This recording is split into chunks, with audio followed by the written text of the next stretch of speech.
सोनम वांगचुक को दोस्तों अगर आप नहीं जानते तो बताना जरूरी बनता है कि ये वही इंसान है जिनसे इंस्पायर्ड होकर 3 इडियट्स फिल्म में रांचो का कैरेक्टर बनाया गया था। जो काम रांचो ने फिल्म में किए थे वैसे ही इनोवेटिव आविष्कार सोनम वांगचुक ने असल जिंदगी में किए। 2021 में इन्होंने इंडियन आर्मी के लिए ये environment friendly solar heated tents बनवाए थे। इसकी मदद से हमारे जवानों को लद्दाख की कड़कती हुई ठंड में भी एक रहने की कंफर्टेबल जगह मिल पाई। इसके अलावा सोनम वांगचुक ने लद्दाख में कई सारी कार्बन न्यूट्रल सोलर बिल्डिंग्स को भी डिजाइन किया है और आइस स्तूपास का कॉन्सेप्ट भी यही लेकर आए थे। लद्दाख में वाटर शॉर्टेज से डील करने के लिए इन्होंने एक कॉन्सेप्ट इंट्रोड्यूस किया इन आर्टिफिशियल ग्लेशियर्स का। यही कारण है कि इन्हें थ्रू आउट द इयर्स ढेर सारे अवार्ड से सम्मानित किया गया, चाहे वो राममोहन माग्सेसे अवार्ड हो, ग्रीन टीचर का अवार्ड हो या फिर यूनेस्को की तरफ से अवार्ड ही क्यों ना हो। तो आज जब यही सोनम वांगचुक एक इंडेफिनिट फास्ट पर बैठे हैं, कुछ तो बहुत सीरियस प्रॉब्लम होगी। जय हिंद दोस्तों, আমি কৌশিক শুনু আর তোমরা দেখছো সর্দারজি 0.2। তো আবারও ফিরে এলাম একটা নতুন ভিডিও নিয়ে। ভিডিওটা হচ্ছে Ladakh in danger, war is the media. তো লাস্ট অবধি দেখো সবাই, আশা করি সবারই ভালো লাগবে। ভালো লাগলে লাইক কমেंट एंड सब्सक्राइब करो। चलो देखी। नमस्कार दोस्तों, पिछले महीने लद्दाख में 30,000 से ज्यादा लोगों ने इकट्ठे होकर प्रोटेस्ट किया। इन वीडियोस को देखिए।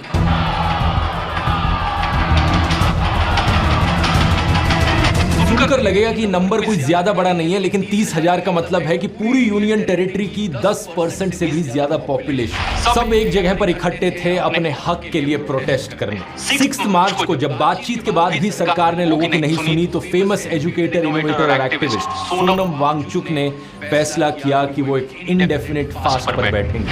एक अनशन शुरू करने के लिए, आमरण अनशन, जब तक हमारे लद्दाख की ये आवाज सुनी नहीं जाती, जब तक सरकार लद्दाख पर ध्यान न दे। 21 दिन का अनशन जो एक आमरण अनशन बन सकता है। सोचकर देखो, अगर देश के किसी भी राज्य की 10% पॉपुलेशन सड़कों पर आ जाए तो कितनी बड़ी खबर होगी। लेकिन जिस तरीके से इस खबर को दबाया जा रहा है न्यूज चैनल्स के द्वारा, ये बहुत ही शॉकिंग है देखना। प्रोटेस्टर्स की आखिर क्या डिमांड्स हैं, इसकी बात आगे वीडियो में करेंगे, लेकिन वीडियो में आगे मैं आपको ये भी दिखाना चाहूंगा कि कहानी सिर्फ लद्दाख की नहीं है। यही कहानी देश के कोने कोने में आज के दिन रची जा रही है। जो पॉलिटिकल कॉर्पोरेट माफिया आज के दिन लद्दाख को खतरे में डाल रहा है, ये वही माफिया है जिसने हसदेव के जंगलों को तबाह कर दिया, मणिपुर की पहाड़ियों में आग लगा दी, बक्सवाहा को तबाह करने पर तुला है। ये वही माफिया है जिसकी वजह से जोशीमठ डूब रहा है, जिसकी वजह से उत्तर काशी की सुरंग गिरी और जिससे आज लक्षद्वीप भी खतरे में है। ये माफिया जिसे अगर रोका ना गया तो ये देश को दीमक की तरह धीरे धीरे खा जाएगा, अंदर से खोखला कर देगा। आइए समझते हैं आज के इस वीडियो में।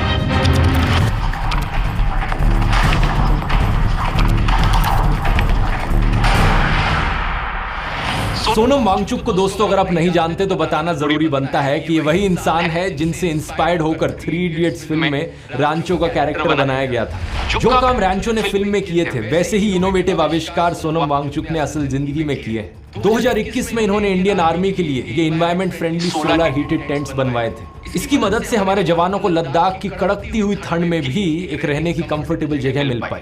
इसके अलावा सोनम वांगचुक ने लद्दाख में कई सारी कार्बन न्यूट्रल सोलर बिल्डिंग्स को भी डिजाइन किया है और आइस स्तूपास का कॉन्सेप्ट भी यही लेकर आए थे। लद्दाख में वाटर शॉर्टेज से डील करने के लिए इन्होंने एक कॉन्सेप्ट इंट्रोड्यूस किया इन आर्टिफिशियल ग्लेशियर्स का। यही कारण है कि इन्हें थ्रू आउट द इयर्स ढेर सारे अवार्ड से सम्मानित किया गया, चाहे वो राममोहन माग्सेसे अवार्ड हो, ग्रीन टीचर का अवार्ड हो या फिर यूनेस्को की तरफ से अवार्ड ही क्यों ना हो। तो आज जब यही सोनम वांगचुक एक इंडेफिनिट फास्ट पर बैठे हैं, कुछ तो बहुत सीरियस प्रॉब्लम होगी। प्रॉब्लम है लद्दाख में डेमोक्रेसी की, लद्दाख के पर्यावरण की और लद्दाख के लोगों के राइट्स।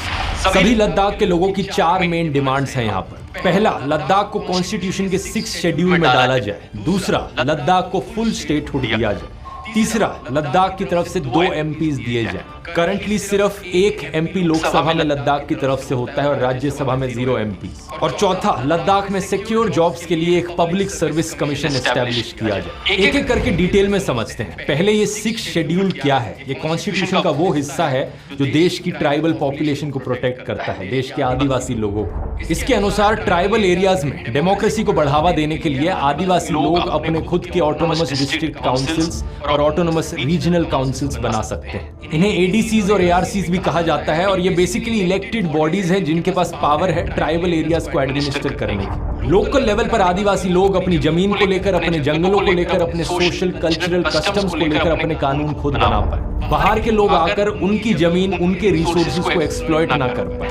आज के दिन ये 6 शेड्यूल एप्लीकेबल है असम, मेघालय, त्रिपुरा और मिजोरम की स्टेट्स के ट्राइबल एरियाज में। अब आप सोचोगे कि लद्दाख में तो कोई जंगल नहीं होते, तो लद्दाख के लोग इसकी क्यों डिमांड कर रहे हैं? इसके पीछे 3 मेन कारण है दोस्त। पहला, ये बात सही है कि लद्दाख में कोई ज्यादा जंगल नहीं देखने को मिलते, लेकिन हर एरिया की अपनी नेचुरल बायोडाइवर्सिटी होती है। और सोनम जी ने कई बार समझाया है कि लद्दाख का जो एरिया है वो क्लाइमेट चेंज को कंसिडर करते हुए बहुत ज्यादा वल्नरेबल एरिया है। The mountains are facing the wrath of nature in the face of climate change. अगर इस एरिया में रिसोर्सेज को एक्सप्लॉइट करने दिया गया तो लद्दाख के लिए बहुत बड़ा खतरा है। Natural disasters, flash floods, landslides, इन सब की संख्या बढ़ जाएगी।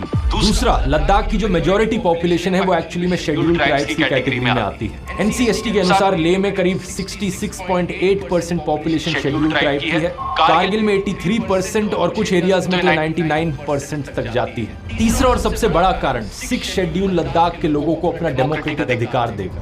आज के दिन लद्दाख के लोगों के पास डेमोक्रेसी के नाम पर है क्या? खुद ही सोच कर देखिए। अगस्त 2019 में जब से आर्टिकल 370 हटाया था, लद्दाख को अलग यूनियन टेरिटरी बना दिया गया, जम्मू एंड कश्मीर को अलग यूनियन टेरिटरी। लोगों को 370 हटाने से कोई दिक्कत नहीं थी, लेकिन उसके साथ साथ जो सरकार ने किया उससे दिक्कत थी।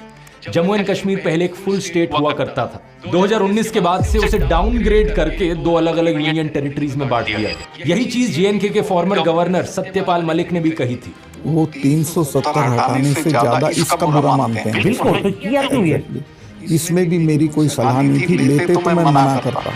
जम्मू एंड कश्मीर की यूनियन टेरिटरी को तो फिर भी अपनी विधानसभा, अपनी लेजिस्लेटिव असेंबली मिल गई, लेकिन लद्दाख से तो वो हक भी छीन लिया गया। 2019 से पहले जब जम्मू एंड कश्मीर की फुल स्टेट हुआ करती थी, लद्दाख की तरफ से 4 एमएलए होते थे, लेकिन आज के दिन ये नंबर 0 बन गया है। दिल्ली भी एक यूनियन टेरिटरी है, लेकिन वहां भी स्टेट लेवल पर एक सरकार एग्जिस्ट करती है जिसे आप वोट दे सकते हो, जिसे आप चुन सकते हो। वो अलग बात है कि सेंट्रल गवर्नमेंट ने दिल्ली सरकार से भी पावर छीनने की जबरदस्त कोशिश करी है पिछले कुछ सालों में, लेकिन लद्दाख से तो पूरा का पूरा हक ही छीन लिया गया है। स्टेट लेवल पर कुछ है ही नहीं जिसे आप वोट देकर चुन सको। इससे ऊपर के लेवल पर लद्दाख के लोग सिर्फ लोकसभा के इलेक्शंस में वोट डालने जा सकते हैं, लेकिन वहां पर भी उन्हें सिर्फ 1 एमपी दिया गया है। यही कारण है इन सारी डिमांड्स के पीछे। लोकल लेवल पर हमें 6 शेड्यूल में इंक्लूड करो ताकि हम अपने एडीसीज, एआरसीज को चुन पाए, हम अपनी जमीन को प्रोटेक्ट कर पाए। स्टेट लेवल पर हमें फुल स्टेटहुड दो, और वो नहीं देना तो कम से कम एक लेजिस्लेटिव असेंबली तो दो कि हम अपनी सरकार चुन सके। और सेंट्रल लेवल पर हमें 2 एमपीज दो, नहीं तो ये डेमोक्रेसी के नाम पर क्या नाटक चल रहा है। सबसे दिलचस्प बात यह है दोस्तों कि इससे फर्क नहीं पड़ता आप मेरी रीजनिंग से एग्री करो या ना करो,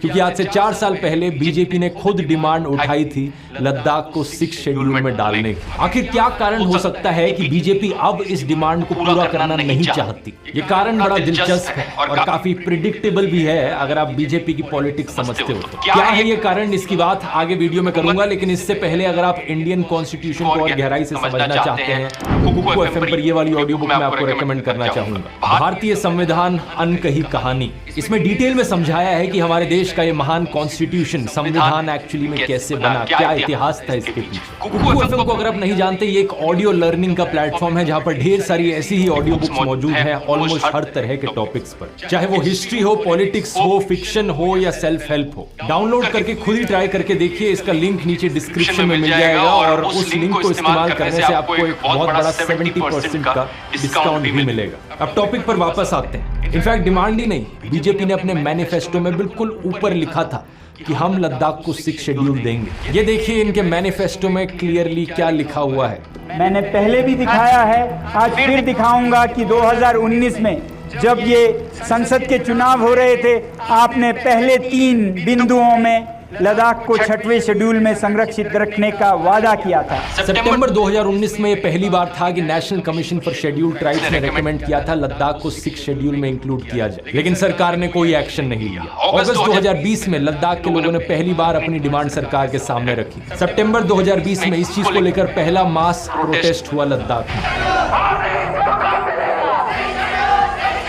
2020 में ऑटोनोमस हिल डिस्ट्रिक्ट काउंसिल्स की इलेक्शंस होनी थी लद्दाख में, और इलेक्शन से पहले होम मिनिस्टर अमित शाह ने खुद वादा किया कि इलेक्शंस के 15 दिन बाद वो इन डिमांड्स को पूरा करेंगे। इसको देखकर प्रोटेस्ट कॉल ऑफ कर दिए गए और बीजेपी ने इलेक्शंस को 15 सीट्स के साथ जीता, लेकिन उसके बाद फिर कोई एक्शन नहीं लिया गया। दिसंबर 2021, नवंबर 2022 दो और प्रोटेस्ट देखने को मिले थे। बीच में सरकार के साथ काफी बातचीत भी हुई, लेकिन मैनिफेस्टो में लिखने के बावजूद सरकार हमेशा इस डिमांड को मना करती रही। यही कारण कि आज ये इंडेफिनिट फास्ट आप देख रहे हो। तो ऐसा नहीं है कि अचानक से किया जा रहा हो, जैसा आपने देखा पिछले कई सालों से बार बार लोगों ने अपनी डिमांड्स उठाई हैं। लेकिन सबसे बड़ा सवाल यहाँ पर उठता है कि मोदी सरकार को आखिर दिक्कत क्या है डिमांड पूरी करने में। ऐसा तो नहीं है कि लद्दाख के लोगों को 6 शेड्यूल में ऐड कर दिया गया तो पूरा देश इधर उधर उलट पुलट हो जाएगा। बड़ी सिंपल सी डिमांड है और कोई नुकसान भी नहीं है मोदी सरकार का बीजेपी का ये करने में। आखिर उन्होंने अपने ही मैनिफेस्टो में खुद लिखा था ये करेंगे। क्या कारण हो सकता है यहाँ पर? एडीसीज के फंक्शंस के बारे में एक लाइन मैं आपको पढ़ाना चाहूंगा, स्क्रीन पर देखिए। The district and regional councils administer the areas under their jurisdiction. They can make laws on certain specified matters like land, forest, canal water, shifting, cultivation. Notice किया आपने? Lands, forest. इसका मतलब है कि अगर लद्दाख को 6 शेड्यूल के अंदर ऐड कर दिया गया तो मोदी सरकार के पास ये पावर नहीं रहेगी लद्दाख की जमीन के ऊपर। इसका मतलब लद्दाख की जमीन को, लद्दाख के जंगलों को प्रधानमंत्री मोदी अपने मित्र को नहीं बेच सकते। वो तो ये चाहते थे कि यहाँ के हर घाटी में खनन हो, माइनिंग हो, उद्योग लगे, और लद्दाख के लोगों को इसी बात का डर था। सोनम वांगचुक और लद्दाख के लोग नहीं चाहते कि उनकी जमीन को कॉर्पोरेट एक्सप्लॉयटेशन के लिए ओपन अप किया जाए। ऐसा करना ना सिर्फ वहां के लोगों से उनका अधिकार छीनना होगा, बल्कि देश के पर्यावरण के लिए भी बहुत खतरनाक होगा। लद्दाख एक बेहद सुंदर लेकिन इकोलॉजिकली सेंसिटिव हिस्सा है देश का। यहाँ के पहाड़, यहाँ की वादियां इतनी अनोखी हैं जैसी दुनिया में कहीं और नहीं। दुनिया की सबसे रेयर और एंडेंजर्ड एनिमल स्पीशीज यहाँ पर पाई जाती है, जैसे कि स्नो लेपर्ड या टिबेटन एंटीलोप। यहाँ की लेक्स का पानी इतना क्रिस्टल क्लियर, इतना साफ है कि देखकर यकीन नहीं होगा कि इतनी सफाई भी कहीं हो सकती है। और अगर आप कभी लद्दाख गए हैं तो आप जानते होंगे कि यहाँ के लोग कितने भोले और कितने साफ दिल के हैं। इन लोगों का कल्चर, ट्रेडिशन, ये मॉनेस्ट्रीज और ये फेस्टिवल्स इतने बेहतरीन है कि दुनिया भर से लोग आते हैं इन्हें देखने।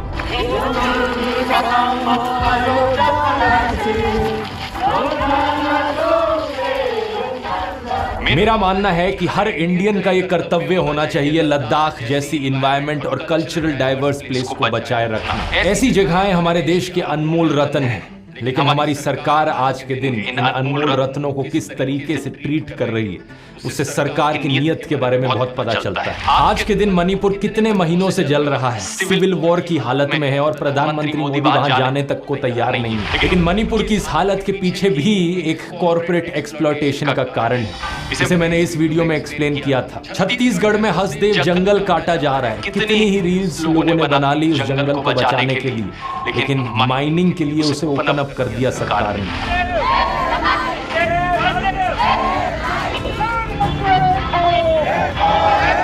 किसको फायदा मिल रहा है उससे? जनता को या सिर्फ ऊपर बैठे प्रधानमंत्री के मित्रों को? ये कहानी सिर्फ लद्दाख, मणिपुर या हसदेव की नहीं है दोस्तों। यहाँ एक बड़े स्केल पर कोशिश की जा रही है देश के जंगलों को बेचने की, देश के पहाड़ों को बेचने की, देश की जमीन को बेचने की। और इस सब कॉर्पोरेट एक्सप्लॉयटेशन का फायदा सिर्फ ऊपर बैठे कुछ चंद लोगों को मिल रहा है। अभी भी कनेक्शन नहीं समझ में आया तो यहाँ क्लिक करके ये वाला वीडियो देखो जाकर, पूरा फंडा ढंग से समझ में आ जाएगा। তো কেমন লাগলো ভিডিওটা? আমার মনে হয় লাদাখের মানুষদের সব অধিকার দেওয়া উচিত। আর তোমাদের কি রায় সেটা কমেন্টে জানাও।